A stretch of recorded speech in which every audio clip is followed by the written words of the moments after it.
Irmãos, abramos a palavra de Deus, as nossas Bíblias em Gênesis, livro do começo, livro do Gênesis, capítulo 3, versículo 15.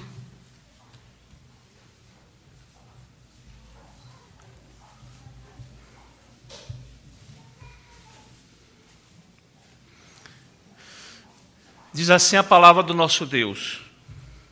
Gênesis 3, versículo 15, diz assim a palavra de Deus: Porém inimizade entre ti e a mulher, entre a tua descendência e o seu descendente. Este te ferirá a cabeça e tu lhe ferirás o calcanhar. Amados irmãos, nós temos aqui o primeiro relato da boa notícia da redenção, conhecido como proto-evangelho, ou primeiro evangelho. E temos aqui, portanto, o primeiro anúncio do Natal, porque a mensagem do Natal é de esperança verdadeira. Nós lemos ali no começo, no livro do profeta Isaías, no capítulo 9, mas para a terra que estava aflita não continuará a obscuridade. O fato, irmãos, é que sempre houve e sempre haverá, por causa do pecado, obscuridade, cegueira espiritual, cegueira social, cultural, e precisamos de luz. E a encarnação, o nascimento de Cristo é a manifestação daquele que é a luz do mundo. Por isso que o profeta Isaías, ele continua: o povo que andava em trevas viu grande luz, e aos que viviam na região da sombra da morte, resplandeceu-lhes a luz. No Natal, irmãos, é anunciado o nascimento do menino Deus, do Salvador, do Redentor. No Catecismo de Heidelberg, a pergunta 15 é a seguinte: que tipo de mediador e salvador, então, devemos buscar? E a resposta é: o mediador deve ser verdadeiro homem e homem justo, contudo, mais poderoso que todas as criaturas. Portanto, alguém que é, ao mesmo tempo, verdadeiro Deus. E aí na pergunta 19, a pergunta é a seguinte: como você sabe isto? Ou seja, como é que você sabe que Jesus Cristo é o verdadeiro homem e verdadeiro Deus? Através dele foi dada a salvação e justiça. E a resposta é a seguinte: pelo santo evangelho que o próprio Deus, de início, revelou no paraíso. Ou seja, nesse versículo que nós lemos, Gênesis 3,15, o proto-evangelho, e ele continua: depois mandou anunciá-lo pelos santos patriarcas e profetas, e de antemão o representou através dos sacrifícios e das outras cerimônias do Antigo Testamento. Finalmente o cumpriu por seu único Filho. Isso explica, irmãos, por que o Salvador tinha de ser homem e Deus ao mesmo tempo. Porque quando nós lemos em Gênesis, no capítulo 2, versículos 16 e 17, nós ficamos sabendo, a palavra de Deus registra sobre o mandamento que Deus deu a Adão. Diante de toda aquela belíssima criação, ele podia ali, como subgerente, ali usufruir de tudo aquilo, mas Deus deu a Adão, inclusive disse a ele qual o castigo que ele receberia se não cumprisse esse mandamento. De toda a árvore do jardim comerás livremente, mas da árvore do conhecimento do bem e do mal não comerás. E aí Deus passa para ele a punição, porque no dia em que dela comeres, certamente morrerás. Outra leitura possível desse texto, para a última expressão que nós lemos, e começando a morrer, morrerás. Então Gênesis 3 registra, irmãos, a queda. Registra que Adão e Eva não obedeceram à voz de Deus, comeram do fruto da árvore proibida e começaram então a morrer. E desde então, por causa de Adão, que foi o nosso, como alguns estudiosos chamam, o nosso deputado, o nosso representante, toda a raça humana, ela prova da morte por causa desse pecado. Em Romanos capítulo 5, 12 diz: portanto, assim como por um só homem entrou o pecado no mundo, e pelo pecado a morte, assim também a morte passou a todos os homens, porque todos pecaram. A queda, irmãos, a queda desse estado original que Deus criou, causou vergonha e humilhação, causou culpa ao casal. Por isso, ambos, como nós vemos registrado nas Escrituras, ambos tentaram cobrir-se com folhas de figueira, como vemos lá em Gênesis 3, 7. E sobre isso, irmãos, Berkhoff, ele diz: esta mudança da condição real do homem refletiu-se em sua consciência.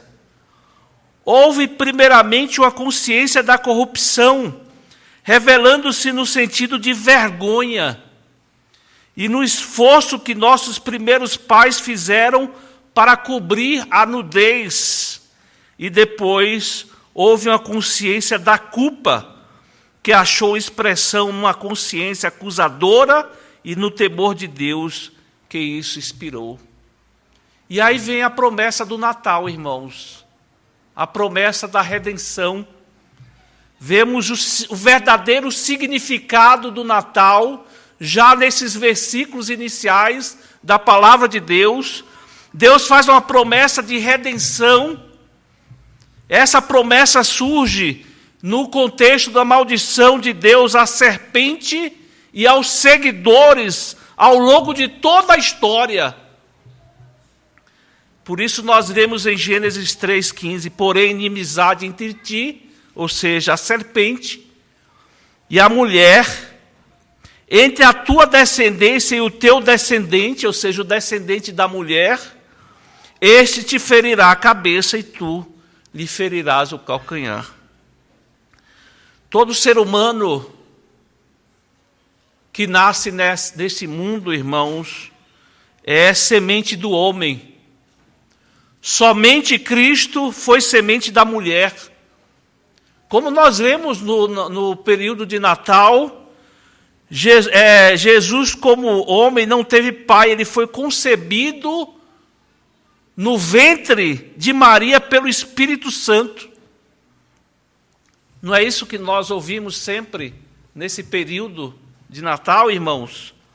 Essa concepção ela foi um milagre, foi o seu nascimento virginal um prodígio, digno dessas histórias, irmãos, que nós relembramos, que nós enfatizamos sempre nesse período de Natal. Essa história milagrosa, esse evento tão prodigioso que nós destacamos nesse período de Natal. E muito embora a queda dos nossos pais tenha sido a maior tragédia da história, os irmãos podem fazer pesquisa em qualquer lugar e vão ver que a maior tragédia que aconteceu na humanidade foi a queda do homem, trazendo escravidão, trazendo maldição à raça humana e à própria natureza. E aí, irmãos, vemos essa promessa da redenção, imediatamente surge uma luz de esperança à humanidade. Por isso Paulo exclama: vindo, porém, a plenitude do tempo, Deus enviou seu Filho, nascido de mulher, nascido sob a lei.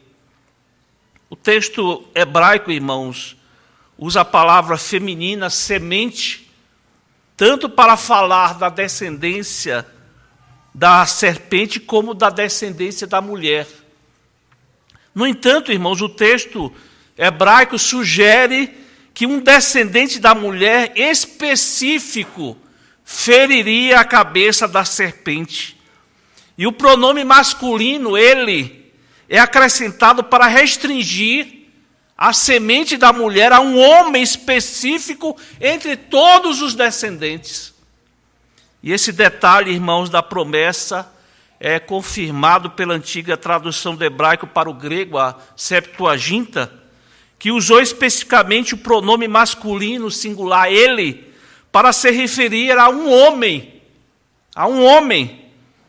Então, irmãos, rastreando essa promessa mãe do texto que nós lemos, Gênesis 3,15, confirmamos que um descendente, um homem, feriria a cabeça da serpente.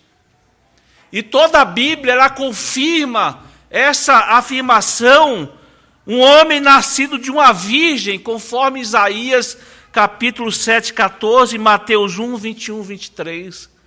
Um homem da descendência de Abraão, conforme Gálatas 4, 4, Hebreus 2, 16. Um homem da tribo de Judá, Mateus 2, 5, Hebreus 3, 7, 14. E um homem da casa de Davi, conforme nós lemos Jeremias 33, 15 e Romanos 1, 3.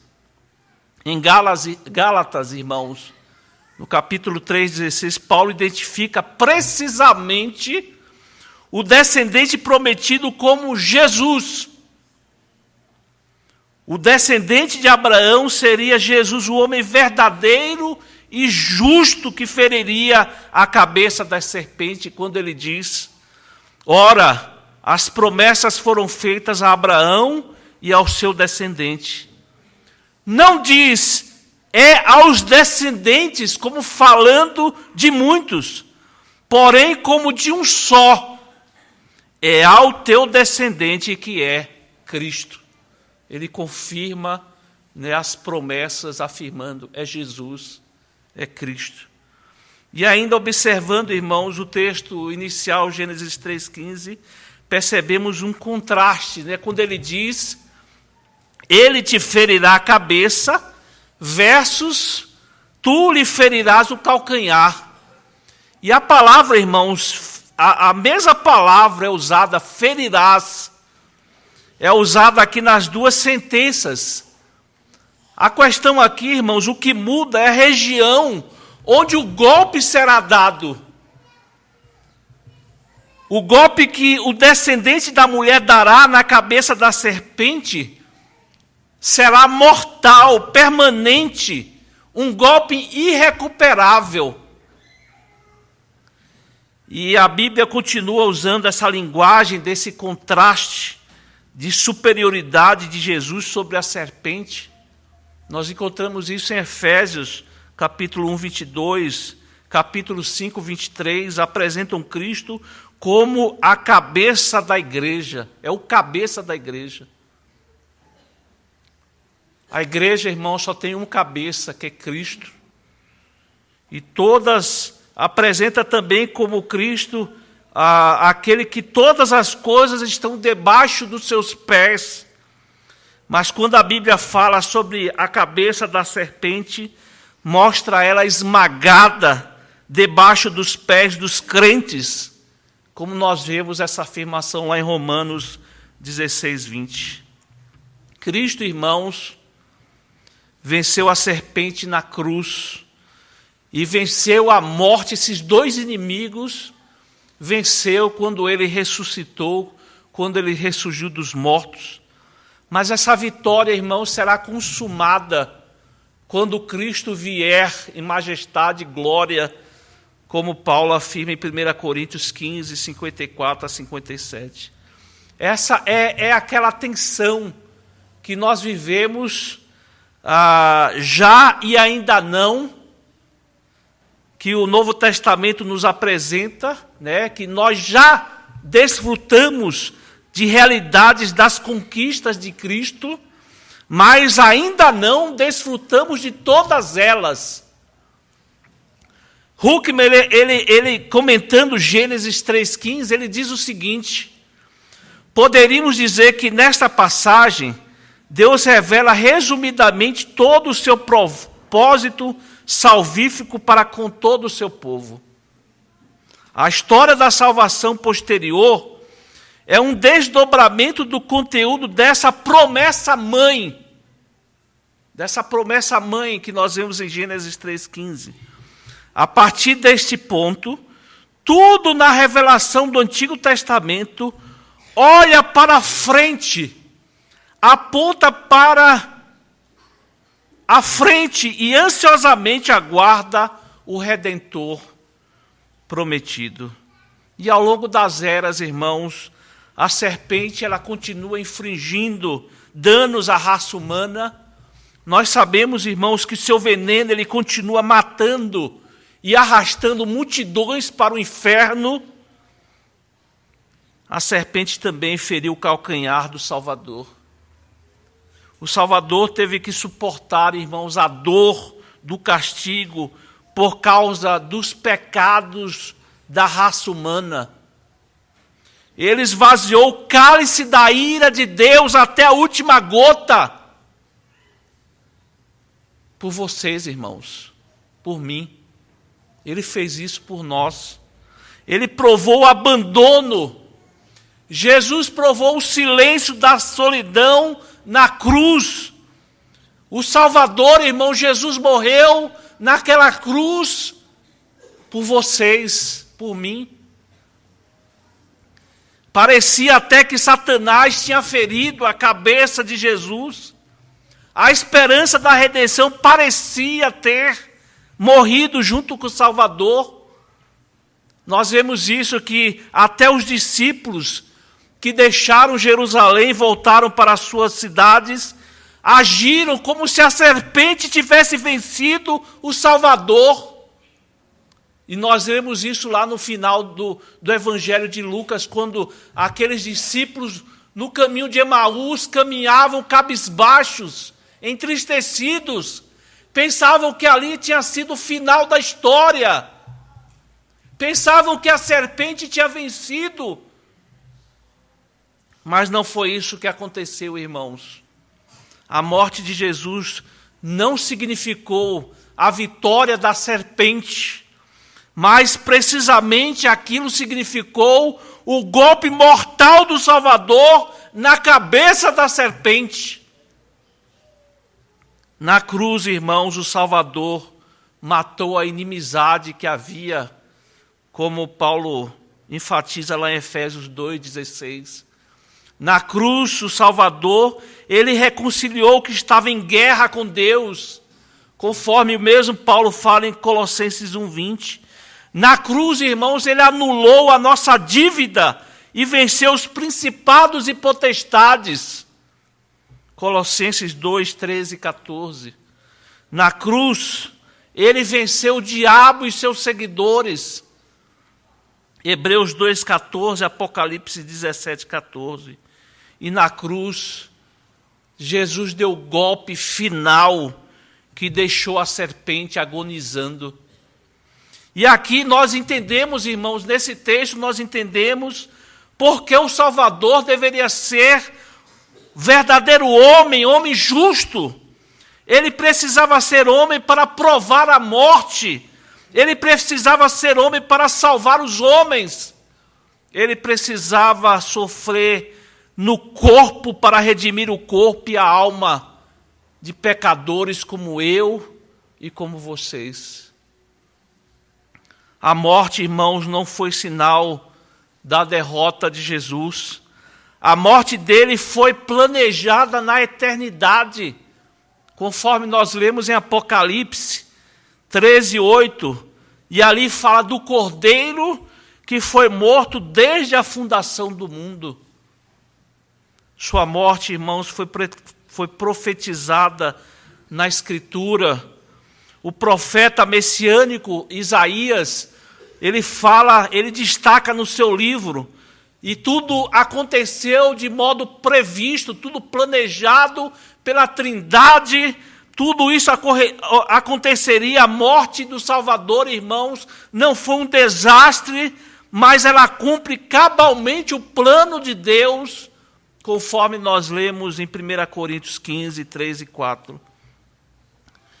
Mas a promessa mãe, irmãos, de Gênesis 3,15, prometia mais do que um homem verdadeiro e justo que provasse a morte. Ela prometia um Salvador que vencesse a morte. Não somente provasse, mas que vencesse a morte. E a missão do Salvador, irmãos, em vencer a morte, vencer o diabo e as potestades. Qual homem teria o poder para isso, irmãos? Senão Jesus Cristo, verdadeiro homem, verdadeiro Deus. Por isso, lá em Atos, registrado por Lucas, ele afirma: rompeu os grilhões da morte, porque não era possível que fosse ele retido por ela. Deus nunca poderia ser retido pela morte por causa do seu poder. O que nós conhecemos, irmãos, é que um menino, um Salvador, ele veio como um menino numa pobre manjedoura, cumpriu seu ministério visitando o seu povo e se deixou ser ferido pela serpente por amor a vocês, irmãos. Por amor a vocês, por amor a mim. Mas o veneno da serpente fez efeito por apenas 3 dias. Depois de 3 dias, pelo poder e levantado pelo Espírito Santo, Cristo ressuscitou. Ele rompeu as cadeias da morte, levantou-se da sepultura e triunfou sobre Satanás, a morte, tomando-lhes as chaves do inferno e da morte, como nós lemos em Apocalipse 1,18. E nós sabemos, irmãos, que a serpente ainda não foi totalmente destruída. Ela está agonizando. Sua cabeça já foi golpeada mortalmente. Mas nós sabemos, irmãos, que o seu veneno ainda causa morte a muita gente. O pecado é um mal, irmãos, que vai incomodar a todos até a morte. Mas a história de Natal é assim, irmãos. A história de Natal é para que nós não entremos em desespero. A história do Natal é para que nós não temamos, porque o Salvador venceu a morte. Em breve, ele vai arrancar completamente o veneno que ainda causa mal à humanidade. Ele vai transformar o corpo mortal de todos nós num corpo semelhante a Cristo ressuscitado. E quando vier a glória celestial, não vai ter mais serpente para picar mais ninguém, porque o Senhor lançará no lago de fogo eterno Satanás, a antiga serpente e todos que escolheram caminhar com ele. E a igreja redimida do cativeiro da morte pela obra do Salvador, que é o Deus, homem, viverá com ele para todo sempre, como diz Apocalipse 11:15. Bem-aventurados aqueles que lavam as suas vestiduras no sangue do Cordeiro, para que lhes assista o direito à árvore da vida. Aquela árvore, irmãos, que foi perdida lá no começo, no Éden. Nós teremos agora esse direito à árvore da vida e também teremos o direito de entrar nas cidades pela porta, por causa da obra de Cristo Jesus.